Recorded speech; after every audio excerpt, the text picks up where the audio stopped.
Референдум қалай өтті? 7 мәрте өзгертілген заң ел үшін жазылды ма? Тарихи күні елде 585 бала дүниеге келген екен. Ішінде ата заң деп есім қойылғандар да бар. Ендігі парламент пен президенттің сайлауы қашан өтпекші? Біздің ту әлемдегі ең әдемі ту ретінде танылды. Талғарлық әкім жұмыстан кетіп таксист болып жұмыс істеп жүр. Бұл тиктоктың тілін түсінген әкімнің хайпы ма? Білдей қала әкімі қалайша жұмыссыз жүр? Ақпарда осындай маңызды ақпараттарға тоқталам. Ассалаумағалейкум. Ел болып талқылап, дауысқа түскен су жаңа ата заң бүгін күшіне енді. Ресми қорытындыны естідіңіздер. Қазақстан азаматтарының 87-15% жаңа конституцияны қолдап дауыс берді. Дауыс беруге қатысу деңгейі 73-12% болыпты. Яғни жаңа конституция қатысты референдумға 9.127.192 адам қатысқан. Дауыс беруге қатысу деңгейі 73-12%. 7.954.667 адам жаңа конституцияны қолдаймын деп дауыс берген екен. Одан бөлек 900 мыңға жуық адам қарсы болған екен. Жалпы референдумға қатысу, өз пікірін заң аясында білдіру мәдениеті бізде ақырындап қалыптасып келеді. Ең бастысы, ел үшін маңызды саяси науқанда белсенділік те артты. Бұл елдің саяси білімінің артуы деп білеміз. Оған 7.950.000-нан астам біздің тұрғындар дауыс берді иә деп. Сонымен қатар 898 мың адам жоқ деп дауыс берді. 146 мың бланк жаңағыдай жарамсыз деп танылды. Бұл жерде енді жарамсыз болып танылуы интернеттің ішінде кейбір азаматтар өздерінің бланкілерін салып қойған. Сол жерде артық жазбалар, артық шимайлар болған. Сол осындай 146 мың бланк анықталған екен.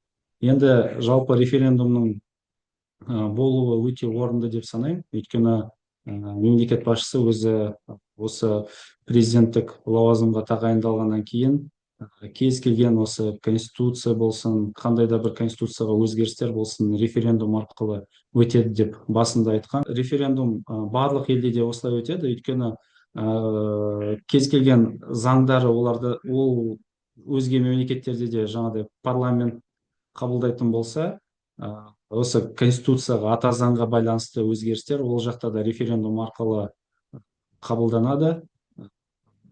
Біздер сол халықаралық сарапшылармен де, сосын бақылаушылармен де кездескен кезде олар осы жалпы референдумның өту барысын барлығын қадағалап оң бағаларын беріп жатыр қазіргі таңда. Жалпы негізі барлық дамыған елдерде, дамушы елдерде референдум дәл осылай өтіп жатыр. Естеріңізге сала кетейік, Қазақстанда конституция 7-ші рет өзгертіліп отыр. Қолданыстағы конституция 95-ші жылы 30 тамызда республикалық референдумда қабылданған болатын.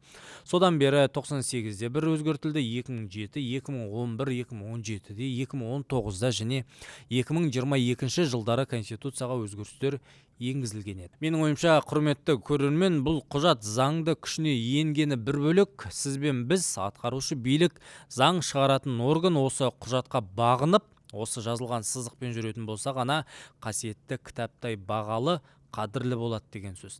Ал ешкім тәртіпке бағынбайтын болса, сөреде қалған ашылмаған кітап секілді болатыны анық. Қазақ елі түбегейлі тарихи таңдауын жасады. Халқымызға шынайы ризашылығымды айтқым келеді. Бүгін жұртымыз дауыс беріп, Қазақстанның тарихын, тағдырын айқындады.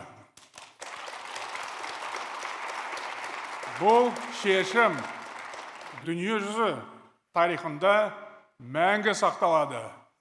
Бұл мәселе бойынша менің ешқандай күмәнім жоқ. Өйткені бұл азаматтарымыздың бойындағы нағыз отаншылдық нышаны. Енді жыл сайын 15 наурызды Конституция күні, яғни еліміздің ең басты мерекесінің бірі ретінде қарсы аламыз.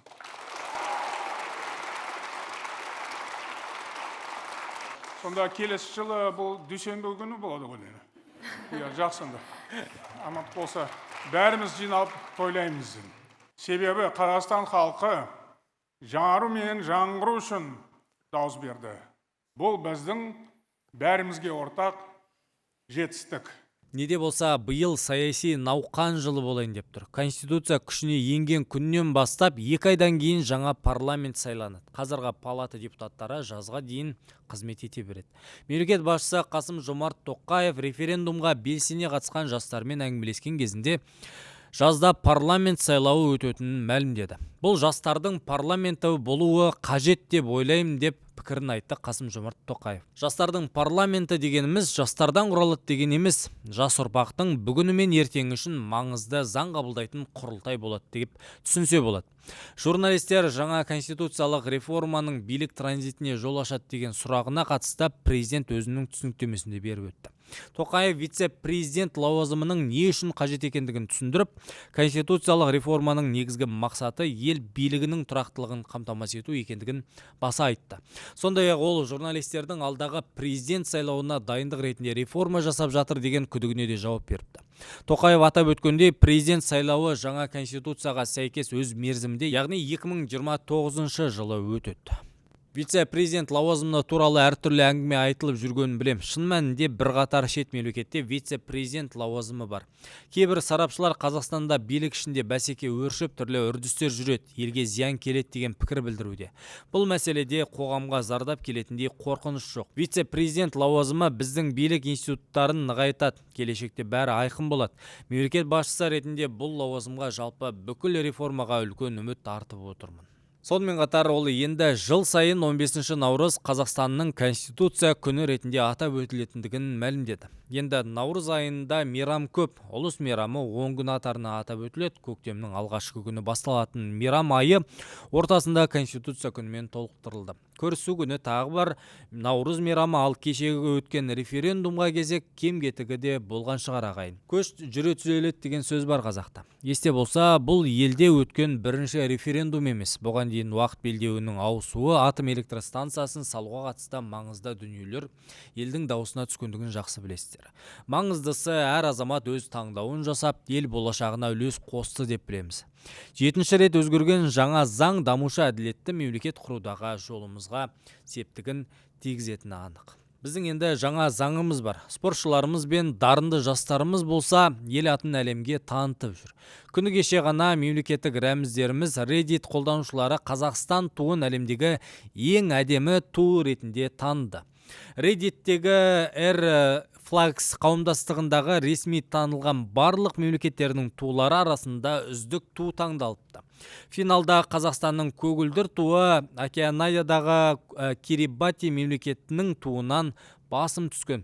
Айтпақшы, референдум күні тарихи күнде елде 585 сәби дүниеге келіпті. Кіндіктері Конституцияда қабылданып жатқан кезде кесілген сәбилердің өмірлерін де осы заң жеңіл етеді деп сенеміз. Ашық деректерге қарағанда 15 наурыз дүниеге келген балалардың ішінде 310-ы ер бала екен, 275-і қыз бала дүние есігін ашқан. Ақтөбе мен Түркістан облыстарында тіпті егіз сәбилер де дүниеге келген. Бұл жақсылықтың нышаны деп ырымдап жатқандар да бар. Дүние есігін ашқан балалардың кейбірінің есімін ата заң деп қойғандар да шығыпты. Ел үшін тарихи күні туылған балалардың есімдері тарихта қалатын тұлға болады деген үміттеміз. Талғарлық әкім жұмыстан кетіп, таксист болып қызмет етіп жүр. Жұрт мәселесін TikTokта шешіп танылған Талғар қаласының бұрынғы әкімі Арыстанбек Әбілқайырұлы қазір такси жүргізушісі болып жүр екен. Қазақ айтады ғой, есектің артын жусаңда ақша тап деп. Сол сияқты күн-түн демей такси болып жүрмін. Өз көлігім де жоқ, жалға алам. Үйде жатқан ұят болды. Бала шағаны асырау керек, осылайша бұрынғы әкім қазір таксист болып жүр. Күніге 18.500 теңге жоспар орындауым қажет дейді екісі әкім. Уақыт көрсетеді, YouTube арнасына берген сұхбатында осылай деген. Естеріңізге сала кетейік, Арыстанбек Әбілқайырұлы Талғар қаласының әкімі қызметін 1 жыл 2 ай атқарып, 2026 жылдың ақпан айында қызметінен кеткен болатын. Кетер кезінде денсаулық жағдайыма байланысты деп көпшілікке сөз айтып кеткен. Дегенмен адам адам көп тұратын Талғар қаласында такси жасау үшін де үлкен денсаулық қажет емес пе? Бірақ өз басым тиктокер әкімнің бұл сөзіне сене қоймадым. Өйткені біз білсек Арыстанбек Әбілқайырұлы әкім болмай тұрып Талғар қаласының коммуналдық қызметін атқарған компания барын білеміз. Қала ішіндегі қоқыс пен қарды шығаратын кәсібі де болған. Мүмкін әкім болған сәтінде ол жұмысын қойғанда шығар, бірақ тәжірибе қалады емес пе? Ақпарда осындай ақпараттарға тоқталдым. Пікір жазып қолдап отырыңыздар. Сіздер елде болып жатқан саяси өзгерістерге сенесіздер ме? Пікірлеріңіз өте маңызды.